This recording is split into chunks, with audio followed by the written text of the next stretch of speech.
Hi, today I'm going to use the ball book and I'm going to can some mushrooms that I got on sale. And I'll probably get 2 pints. I normally dehydrate them, but I'm going to use the ball book and can them.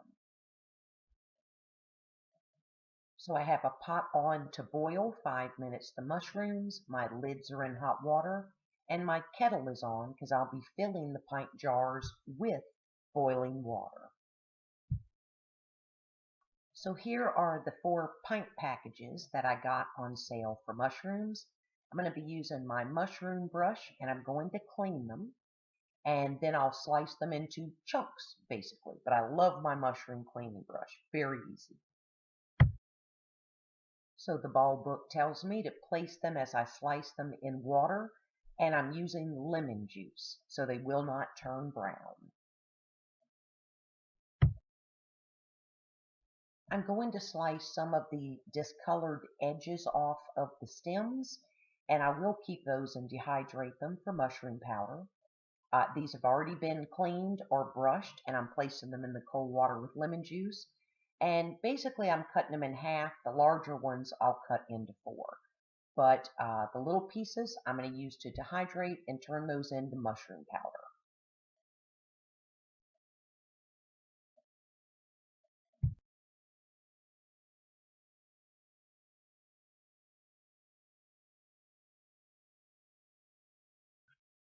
So here they are. It's only half of them in the bowl with water and lemon juice. They are floaters, so I do need to push them down with my little favorite pampered chef dooflachi. So here they are on to boil. Again, this is only half of them, and I do need to push them down occasionally into the boiled water. So I'm going to begin to fill my jars with my mushrooms, and then of course I'm going to add boiling water. But what I'm going to do is use my little pokey joe, and I'm going to get as much air out of here as I can, and I'm going to get as many mushrooms in as I can, but I do need to use 1 inch of headspace. So after I moved the air around with my pokey joe, I was a little bit short. And I always put my jars in bowls because the first one that I did, I overfilled it and the hot boiling water ran over. So that's why I put it in a bowl. So it was nothing to take it over the sink, dump the hot water, and then just begin again with the jar. So always keep a little, it's a rag, but it's clean. And I put vinegar on it. And of course, I wipe that edge of that jar very well. I don't want anything to interfere with the seal. So I'm just trying to make sure that my mushrooms are in the boiling water and that I do indeed have that very important, do not mess it up, 1 inch of headspace. And I use the limp wrist method for the finger tight, just works for me. I make a limp wrist and then I just tighten it with my fingers. When you're not turning your whole wrist, for me anyway, I can't over tighten it. So I'm only going to get 2 pints of mushrooms out of those 4 pint packages. But these are just going to be fantastic.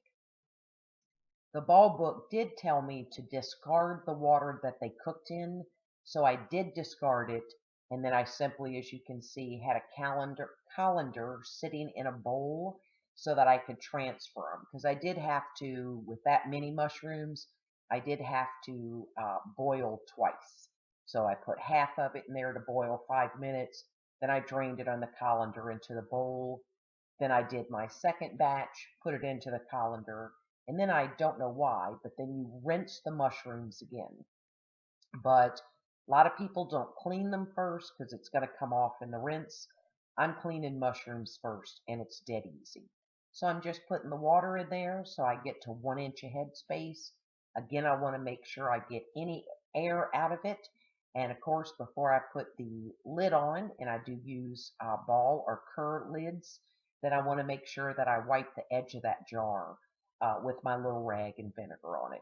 So I just want to make sure I can get as much mushrooms as possible in there and make sure I've got 1 inch of headspace.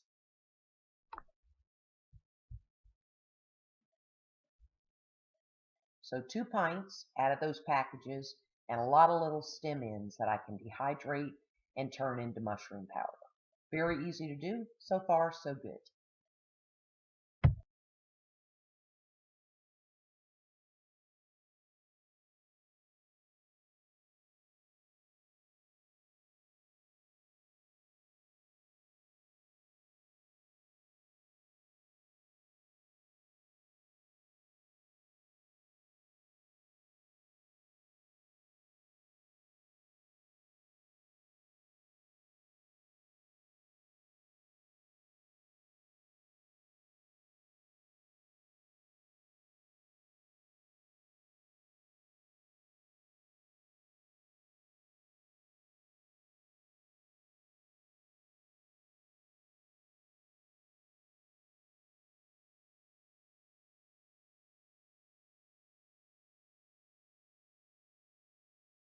Since winter has finally died, and it took forever here on the coast of South Carolina, I can can where I normally do, which is outside.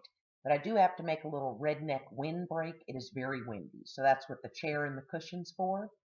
But I time it. I live on a tidal creek, so I cannot crab right now. I cannot kayak. I cannot go running through the pluff mud. So now I'm going to can while the tide's going out.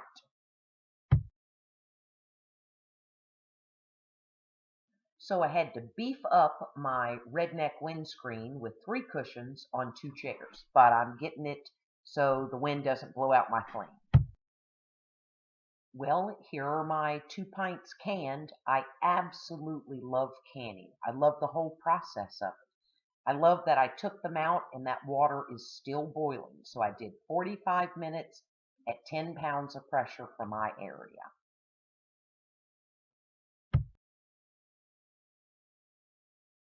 So I have 2 beautiful pints. I love to can.